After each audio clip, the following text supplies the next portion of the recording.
leverage. Let's say if you would have chosen a certain leverage with the lot size you use in the same account, how much standard lots can you use? How much micro lots can you use? Those kind of things. Yes, I understand you, my king. Because I think it's some of the thing that may give me a challenge mostly. But my main thing, my king, is this thing that when you send a signal on H4, I have a problem because sometimes I can't maybe go on M4, H4. Maybe I just want to trade with maybe M5. And then maybe I'm finding a challenge that how do I enter or see that I'm doing a right thing? I don't know, you understand me or what? That sometimes you send the signal on H1 or H4. But me, I want to trade maybe with M15 and then I'm struggling on that one. Can you please maybe show me on H4 and then show me that how can you attack this maybe on M15 for just an example? So on H4, the reason why I normally choose H4 in order when I'm taking a screenshot is because of there are lines. These are two red lines that I show of where you can put the stop loss and take profit.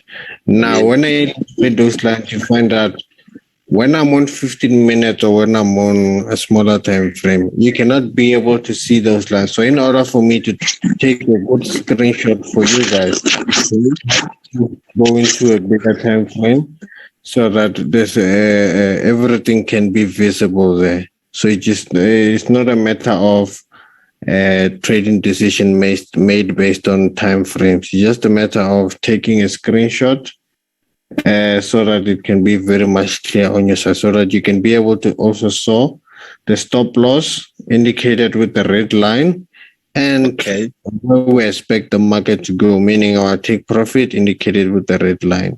So just to illustrate that we expect the market to go from where to where in respect to a cut of losses when it reaches where. No, I appreciate my king, because now I find myself that I'm more good in M1 because everything happened fast. Even if I'm just focusing on that one, but I'm more good on that one. But I really appreciate your answer. Thank you. No, thank you, Chessman. Okay, sure. Let's take I think it was Destiny was about to ask a question.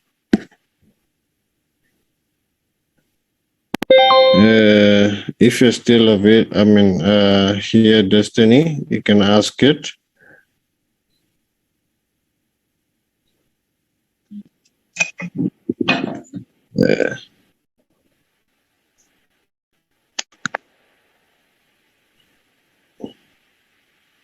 All right. Seems like. All right. Okay. Anyone else can go ahead and ask. How's it going? Yeah. What's up? Cool, man. I just wanted you to check a penny stock for me, if it's possible. Yeah. The ticker is called HOOK. HOOK. Yeah. Hook. Hokiba Pharma. Yeah. This one at the top, ne? Yeah, the top one. Trading under NASDAQ. All right. Is a company from which country? US. Yeah, it's a US, but it's a penny stock, so I don't know if it would work on the footprint. I'm just seeing a jump here. It is a very massive jump. What is there any news that came out or any report that came out regarding this company? Maybe go down to a 1 minute to like a 5 minute chart. Yeah, on 1 minute I'll be able to see very much effectively. Okay, since it has jumped, what I can be able to see is, since it has jumped, okay, it went down from there.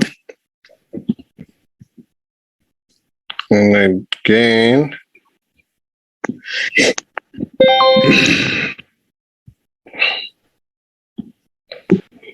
It is turned from there.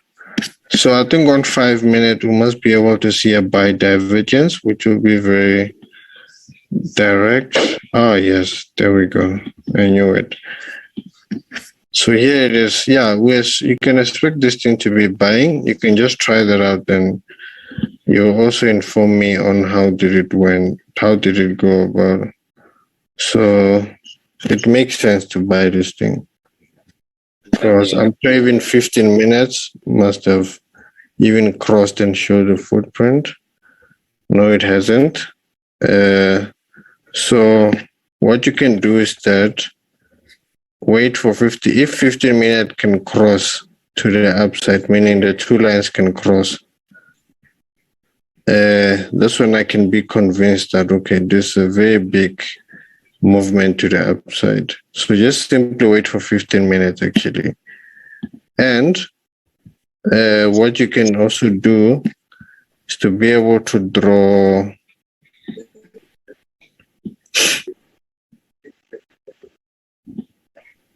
this, and we'll check if there's a divergence to the upside that forms. Maybe that 15 minutes that I have to formulate after cross, you'll find that 15 minutes will turn to the upside after there is a divergence on just 1 minute here. So just be patient with it right now. And once you got the answer, that's when you can start making a move there. Thanks so much, Martin. Thanks so much. All right, sure, no problem. What was I planning to do? Okay, I was still let's move to the next one, guys. So to the next one.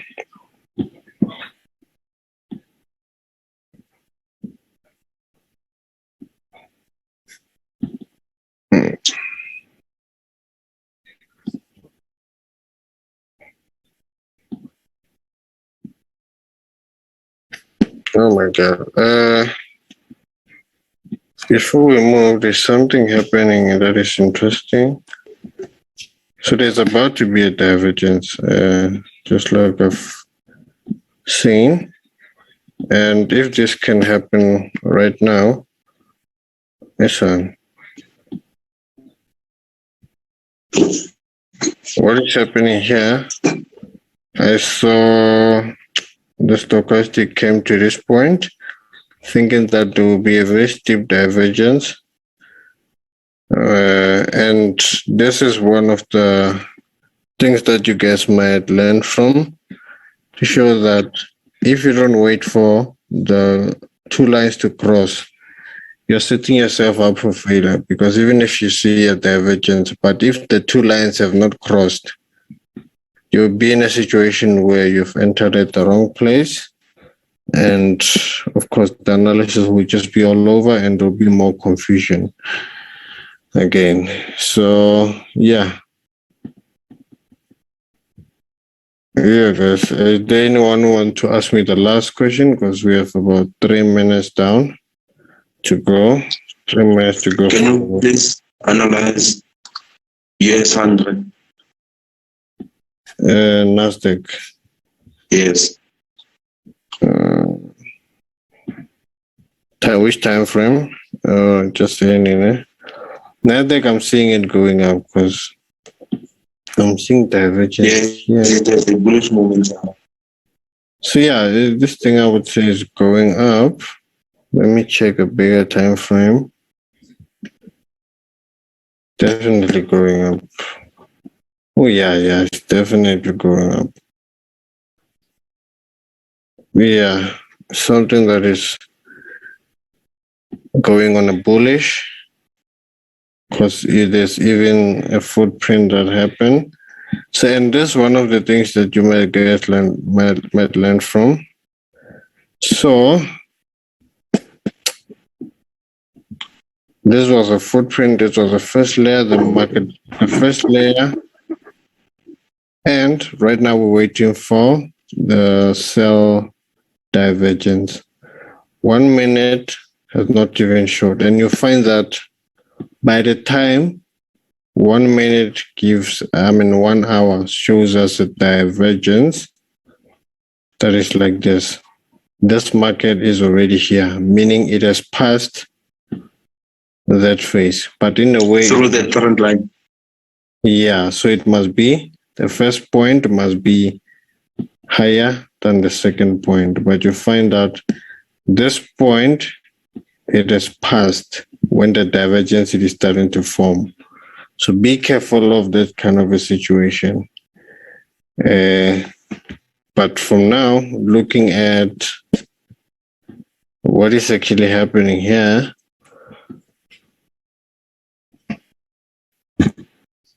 we're looking on a buy.